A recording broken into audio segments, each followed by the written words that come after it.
गरुड़ पुराण के अनुसार जानिए, अकाल मृत्यु क्यों होती है। अकाल मृत्यु कैसे होती है। अकाल मृत्यु के बाद आत्मा का क्या होता है। मृत्यु के कितने दिन बाद जन्म मिलता है। अकाल मृत्यु से बचने के लिए मंत्र, और उसके बाद उसकी आत्मा का क्या होता है। धरती पर जिस प्राणी ने जन्म लिया है उसकी मौत ही तय है। यह एक ऐसा सच है जिसे बदला नहीं जा सकता। हम सभी जानते हैं कि पृथ्वी लोक में प्राणियों की संख्या इतनी है कि हर दिन किसी न किसी की मृत्यु होती रहती है। जाहिर सी बात है कि हर मनुष्य को मोक्ष प्राप्त नहीं होता। इनमें से कुछ ऐसे भी होते हैं जिनकी आत्मा सदियों तक पृथ्वी लोक में ही रह जाती है।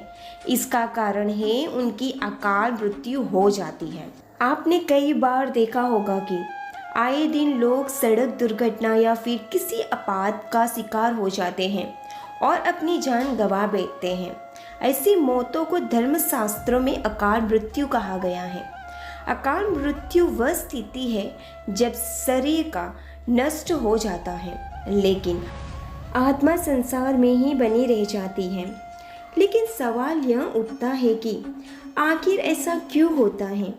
अकाल मृत्यु के पीछे क्या कारण होता है और उसके बाद आत्मा का क्या होता है। नमस्कार दोस्तों, एक बार फिर से हम हाजिर हैं आपके लिए एक रोचक विषय लेकर। देर ना करते हुए चलिए आज के पोस्ट की शुरुआत करते हैं और जानते हैं अकाल मृत्यु के बारे में सच्ची बातें। अकाल मृत्यु क्यों होती है। दर्शकों, साधारण मृत्यु के बारे में तो आप सभी जानते हैं और समझते हैं, लेकिन अकाल मृत्यु का विषय ऐसा जिसे इसके बारे में कई बातें कही जाती हैं। गरुड़ पुराण के 7 अध्याय में लिखा गया है कि अगर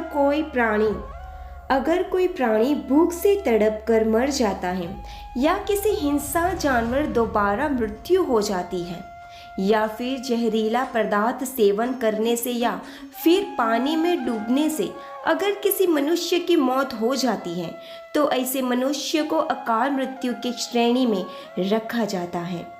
अकाल मृत्यु कैसे होती है। दोस्तों, अकाल मृत्यु किसी कारण से हो सकती है, फिर चाहे वह किसी रोग के कारण हो या दुर्घटना के कारण हो। ऐसे में मनुष्य अक्सर यही सोचता है कि काश ये उनके साथ नहीं हुआ होता तो शायद इसकी मृत्यु नहीं होती। गरुड़ पुराण में विष्णु जी के वाहन गरुड़ राज ने श्री हरि से यह प्रश्न पूछा था कि जब वेदों में मनुष्य की उम्र 100 साल निश्चित की गई है तो उनकी अकाल मृत्यु क्यों हो जाती है। इस सवाल के उत्तर में श्री हरि तर्क देते हैं कि यह सच है, वेदों में मनुष्य की उम्र 100 साल निर्धारित की गई है, परंतु इसमें दूषक कर्म को नहीं मिलाया गया है। यानी हर इंसान की मृत्यु तभी होती है जब उसके पास धर्म कार्य के लिए शक्ति नहीं होती है या फिर उसका शरीर उसे धर्म कार्य करने की इजाज़त नहीं देता है। इसके अलावा जब कोई इंसान अपनी इच्छा से धर्म कार्य को त्याग देता है तो पृथ्वी पर उसके जीवन की अवधि कम होती जाती है। देखा जाए तो हर इंसान का कर्म होता है, उसका धर्म होता है। ऐसे में इंसान की मृत्यु तब होती है जब उसके पास अपने इन कर्मों को निभाने की शक्ति या इच्छा नहीं होती। इंसान की उम्र भले ही 100 साल हो, लेकिन अपने कर्म के जरिए वह अपनी उम्र को खुद ही नष्ट करता चला जाता है। वेदों का ज्ञान न होने से मनुष्य जान ही नहीं पाते हैं कि वह कब कुकर्म करता जाता है। अब बात आती है कि अकाल मृत्यु के बाद आत्मा का क्या होता है।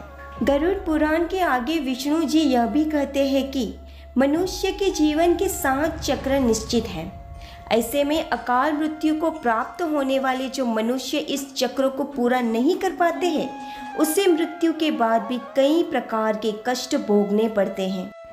दरअसल अचानक ही मृत्यु होने की वजह से मनुष्य की इच्छा, कामना और तृष्णा बनी रहती है जो कभी पूरी नहीं हो पाती। ऐसे में शरीर तो नष्ट हो जाता है लेकिन आत्मा का मोह नहीं छूटता।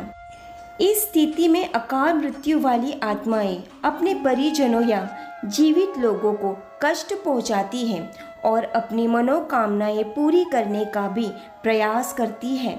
गरुड़ पुराण में बताया गया है कि प्राकृतिक मौत से मरने वाले मनुष्य को 3, 10, 13 या 40 दिन में दूसरा शरीर प्राप्त हो जाता है, जबकि अकाल मृत्यु व्यक्ति भूत प्रेत, पिशाच, कुष्मांडा, ब्रह्मा राक्षस, बेताल और छत्रपाल योनि में भटकता रहता है। उनकी आत्मा को आसानी से शांति नहीं मिलती। आपको बता दें कि अकाल मृत्यु में आत्महत्या को सबसे नीचे दर्जे पर रखा जाता है। मृत्यु के कितने दिन बाद जन्म मिलता है?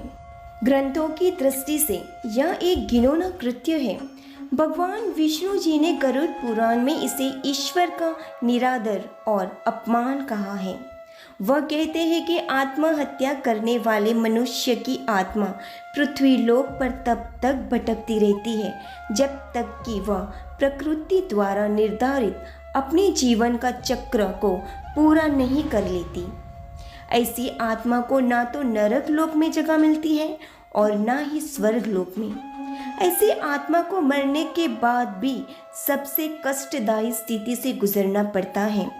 यह आत्माएं अपनी तमाम इच्छाओं की पूर्ति के लिए अंधकार में तब तक भटकती रहती है जब तक कि उनका जीवन चक्र पूरा नहीं हो जाता।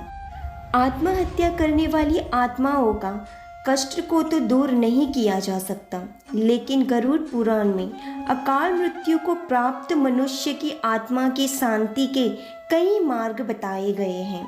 अकाल मृत्यु से बचने के लिए मंत्र। भगवान विष्णु बताते हैं कि मनुष्य परिजनों को नदी या तालाब में तर्पण करना चाहिए। साथ ही मृत्यु आत्मा की इच्छा की पूर्ति के लिए पिंडदान और दान पुण्य जैसे सत्कर्म करने चाहिए ताकि उनकी आत्मा को जल्द ही मुक्ति मिल सके। यह सत्कर्म कम से कम 3 से 4 वर्षों तक करना चाहिए, तब जाकर कहीं अकाल मृत्यु आत्मा को मुक्ति मिल पाती है और उनके नए जीवन की शुरुआत होती है। तो दोस्तों, आज का यह विषय यहीं पर समाप्त होता है। यह वीडियो अच्छा लगा हो तो इसे लाइक और शेयर ज़रूर कीजिएगा और इस वीडियो को लेकर आपकी क्या राय है हमें कमेंट बॉक्स में ज़रूर बताइएगा। हमारे चैनल पर आप नए हो तो हमारे चैनल को सब्सक्राइब जरूर कर लीजिएगा ताकि आने वाली वीडियो सबसे पहले आप तक पहुँचे और सबसे पहले पहुँचे। और वीडियो के अंत तक बने रहने के लिए आप सभी का दिल से बहुत बहुत धन्यवाद। ओम नमः शिवाय।